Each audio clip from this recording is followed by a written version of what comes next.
બાપુ ક્યાં સુધી પાણી આવ્યું હતું?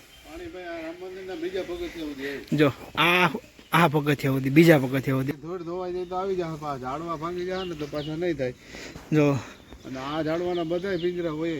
મિત્રો તમે કાલનો લાઈવ વિડીયો જોઈ છે કે નથી આ કોઈ નદી કે નથી કોઈ તળાવ, પણ આ એક ખેડૂતનું ખેતર છે. તો આજે એ ખેતરમાં આવી ગયો છે અને જે નદી હતી એ ઉતરી ગઈ છે. અને તમે નુકસાનની વાત કરું તો આ ખેતર છે, તમામ જે કાળી માટી છે ધોવાઈ ગઈ છે.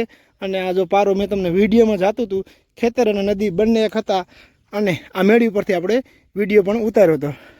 અને આ બધું કોઈ પાણી હતું. હવે જે નુકસાનીની શરૂઆત થાય છે તે તમને અહીંથી બતાવું ને વિડીયો જોજો તમામ, કારણ કે આજ સુધી મેં અત્યાર સુધી મારી ઉંમરમાં નથી જોયું એ પાણી આ નદીમાં આવેલું હતું.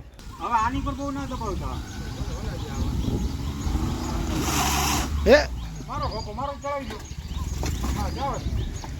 તો મિત્રો તમે જોઈ શકો છો ગાંગનાથ મહાદેવની ગેટની સામે શું પરિસ્થિતિ છે, કારણ કે આજ સુધી આવી પરિસ્થિતિ ક્યારેય નથી થઈ. પણ આ કાલના વરસાદે ખેડૂતના ખેતર ધોઈ નાખ્યા છે અને રોડ રસ્તા ખાડા ખબડા કરી નાખ્યા છે. આ મહાદેવની નગરીમાં જે ઝાડવા અને પાણી ફિટિંગ કર્યું હતું તેની પણ તમે હાલત જોઈ શકો છો.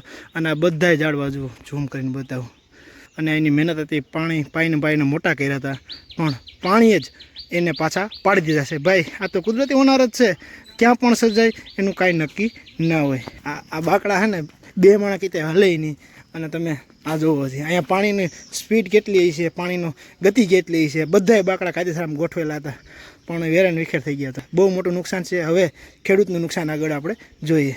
તો ગાંગનાથ મહાદેવ નગરી હું હંમેશા અહીંયા આવી અને વિડીયો ઉતારતા હોય એટલું આવવાની પરિસ્થિતિ, પણ હાલમાં કાલનો વરસાદ હતો ત્યાં આવી શકાય એમ નહોતું. અને તમે જોતા હશો કે આ કાળી ધૂળ, જ્યાં જુઓ ત્યાં ધૂળ. બાપુ ક્યાં સુધી પાણી આવ્યું હતું?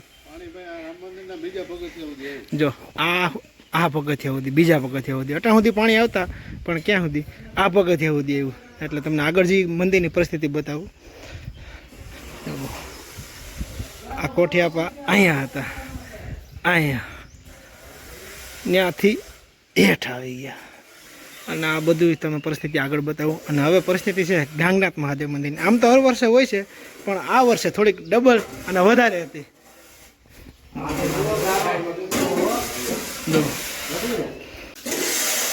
હવે તમને મંદિરના અંદર જે ભાઈ મહાદેવના દર્શન કરાવું. જો કમસે કમ 1 ફૂટ સુધી કાળી માટીમાં મહાદેવ અંદર છે.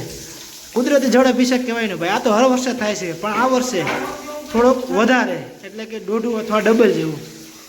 મહાદેવ ભલે વરસાદ 15 નહીં પણ 30 ઇંચ થઈ જાય, પણ આ મંદિરમાં એક કાંકરી પણ ના હાલે, કારણ કે વર્ષોથી આ વરસાદ થાય છે. પાણી હોય, પાણી આની ઉપર હોય હર હંમેશના માટે, પણ આ વર્ષે પાણી અહીંયા સુધી આવ્યું હતું. મિત્રો અહીંયા સુધી પાણી આવ્યું તો તમે સમજી શકો છો કે આમ ખેતરોમાં કેટલો ફેલાવ થયો છે અને ગામના ખેતરો બાજુ પણ કેટલો ફેલાવ થયો છે હજી તમને. તો અહીંયા વર્ષોથી આ ઝાડવા આવેલા હતા, પાણી પાતા ઉનાળામાં. મિત્રો અત્યારે ઉનાળામાં છે ને અગા કોઈ પાણી ભાઈને પણ પાણી પાવા તૈયાર ના હોય, પણ અમારા બાપુ છે એ અહીંયા બાપુ કેટલા વર્ષ બાપુ ઝાડવા આવ્યા હતા? બાકી તો બધું ઠીક છે. બાકી ધોડ ધોવાઈ જાય તો આવી જાય, પાછા ઝાડવા ભાંગી જાય ને તો પાછા નહીં થાય. જો અને આ ઝાડવાના બધા પિંજરા હોય.